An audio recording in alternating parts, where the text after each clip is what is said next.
Assalamualaikum warahmatullahi wabarakatuh. Halo sobat pencinta MMA, selamat datang kembali di channel Mantan Pegulat.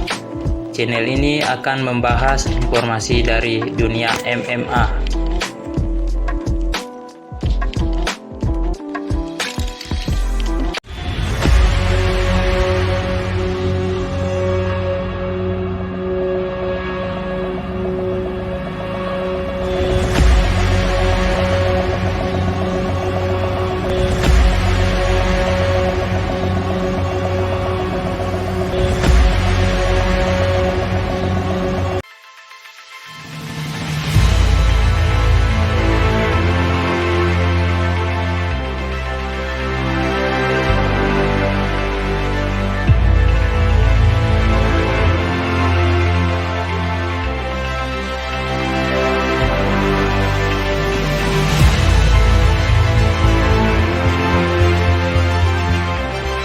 Francis Ngannou, si gembel jalanan yang kini menjadi monster di UFC. Pasalnya dia mampu membuat lawan-lawannya tertidur pulas di matras oktagon. Kini dia dijuluki seorang predator yang sangat ganas. Tak tanggung-tanggung, UFC Performance Institute mencatat pukulan sang petarung kelas berat itu memiliki kekuatan 129.161 unit power. Pukulan Francis Ngannou ini berarti sama dengan 96 tenaga kuda. Bisa dibilang seperti ditabrak mobil Ford Escort di kecepatan tertinggi. Bahkan Presiden UFC Dana White sendiri pun mengatakan bahwa pukulan Francis Ngannou, si predator itu lebih kuat dibanding dengan palu godam seberat 12 pon yang diayunkan dari atas kepala dengan kekuatan penuh. Komentator UFC Joe Rogan bahkan menyebut Francis Ngannou sebagai titisan legenda tinju Mike Tyson di UFC.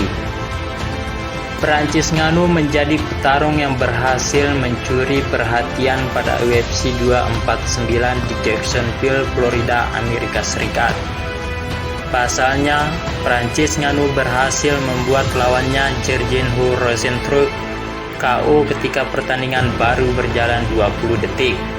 Ini menjadi keempat kalinya secara beruntun bagi Ngannou sukses membuat lawannya teler ketika ronde pertama belum berakhir. Bahkan Alistair Overeem, petarung kelas berat UFC ini, menjadi korban pukulan keras dari Francis Ngannou. Francis Ngannou berhasil mengampaskan penantang gelar juara kelas berat UFC itu dengan pukulan kerasnya pada ronde pertama. Perlu kita ketahui, kekuatan petarung asal Kamerun tersebut tidak muncul begitu saja.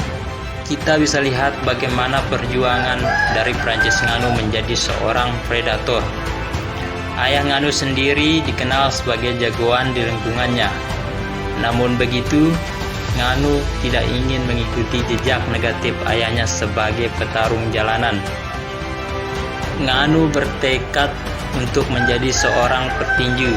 Usaha Ngannou tidak mudah. Selain minim fasilitas, keluarganya juga tidak mendukungnya.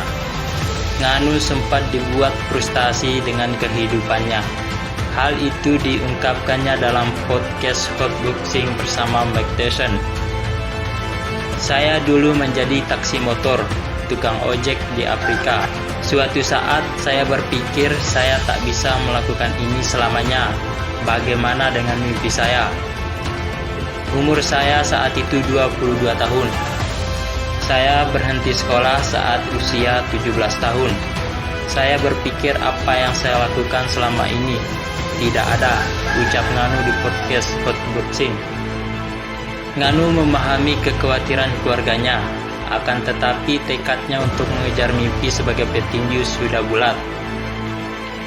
Mereka bilang saya harus tetap bekerja lalu menikah. Saya jawab, jadi saya akan punya anak dan tetap hidup susah. Saya tidak mau, tutur Ngannou. Ngannou lantas merantau keluar dari kampung halamannya. Dia sempat pindah ke Maroko selama 1 tahun sebelum akhirnya tinggal di Perancis. Kehidupan Ngannou di Perancis tidaklah mudah. Dia tidak punya rumah dan hidup menggelandang. Kesempatan yang dia tunggu baru datang ketika dia berusia 27 tahun. Saya masuk game. Saya berkata sebenarnya saja kepada mereka bahwa saya ingin berlatih tetapi saya tidak memiliki uang, kata Nganu. Mereka memberi kesempatan kepada saya. Mereka bilang akan berbicara dengan pelatih kepala dan mendengar apa pendapatnya. Perancis Nganu pada akhirnya tidak mengejar karirnya sebagai petinju seperti yang dia impikan, melainkan sebagai atlet seni bela diri campuran atau MMA. Dari awalnya tidak tahu apa-apa soal MMA, Nganu hanya butuh 4 bulan untuk memenangi pertandingan profesional pertamanya di Prancis. Titik balik kehidupan Nganu terjadi ketika dia menelan kekalahan pada pertandingan keduanya. Pengalaman kekalahan pertama itulah yang membuat Nganu semakin mantap untuk melakoni karirnya sebagai petarung MMA. Saya tidak bisa meninggalkan MMA dengan kekalahan. Mereka akan berpikir saya sudah menyerah. Jadi saya harus menyelesaikannya, kata Nganu. Performa Atik membuat Nganu mendapatkan kontrak dari UFC pada 2015 yang lalu. Startnya di UFC mulus setelah selalu menang dalam pertandingan pertama. Puncaknya, Nganu berhasil mengampaskan penantang gelar juara kelas berat UFC Alistair Overeem dengan pukulan kerasnya pada ronde pertama. Nganu bangkit dari kegagalannya. Dia memenangi 4 laga terakhirnya hingga kini berada di antrean kedua dalam perebutan sabuk juara kelas berat UFC.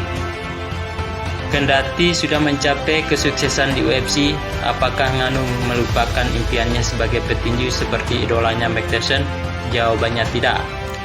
Saya masih memiliki impian itu dan saya percaya bahwa saya bisa menggapainya, kata Nganu di podcast. Dari cerita Perancis Nganu di podcast Spotboxing, kita bisa tahu bagaimana sang predator tersebut memiliki pukulan mengerikan. Ini menjadi ancaman besar bagi Steve Miocic di matras oktagon. Lalu siapa yang akan memenangkan pertarungan dua monster UFC yang digelar minggu ini? Tulis jawaban kalian di kolom komentar ya.